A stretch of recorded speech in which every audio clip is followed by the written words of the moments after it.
This is MyZimVote. As a citizen of the 21st century, we saw an opportunity to use technology for Zimbabweans to check the status of their voter registration online. Conveniently, the Registrar General has refused to do so. This is how many hits our site, your site, has received in 2 short weeks. We have heard your concerns and calls for free and fair elections. We have read every one of your emails, over 3,000 now.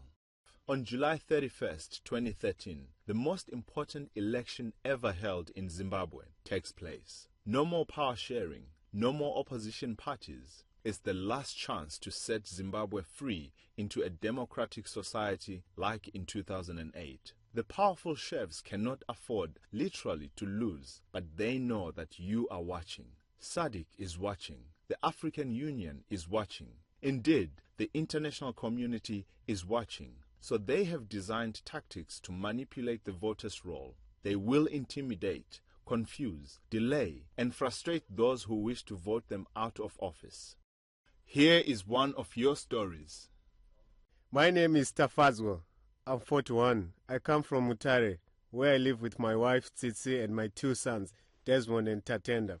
My father fought with Zanla during the Liberation War. He was my hero. I wanted to follow his steps and I joined the police at age 19. I wanted to save my country, but my dreams have been shattered. Election time is a nightmare for us in the police. We are ordered to brutalize innocent civilians as part of their campaign tactics, and we are intimidated ourselves. As members of the police, we had special voting days on July 14 and 15. For 1 week before, our superior commanded us to fill in our ballots in his office. In front of him, ballots were also filled for the wives and children of those who complied. Those who refused were threatened, and 2 of my comrades were beaten and jailed. On the special election day, commanding officers took new recruits in vehicles to vote. These new recruits had been given a warm meal and were promised jobs after elections. Those of us left behind walked for over 3 hours to our polling stations, only to find out it had no ballot papers.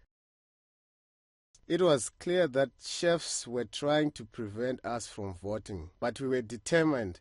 A brave man from our rural area gave his truck to take us to the other polling station 40 kilometers away. After 4 hours of waiting and a big argument with the polling agents, we were allowed to vote. There are 250 policemen in our police station, but 22 of us voted freely. More than 100 could not overcome the obstacles and did not vote. The rest were handled by our officers outside legal channels. Government records show that 69,000 police officers applied special voting, but the country only has 40,000 police officers. Come July 31st, me and some of my comrades will make sure citizens can vote freely. We will not save the chefs who have destroyed Zimbabwe. There are many more of us than there are of them, and we can shape a better future for our country.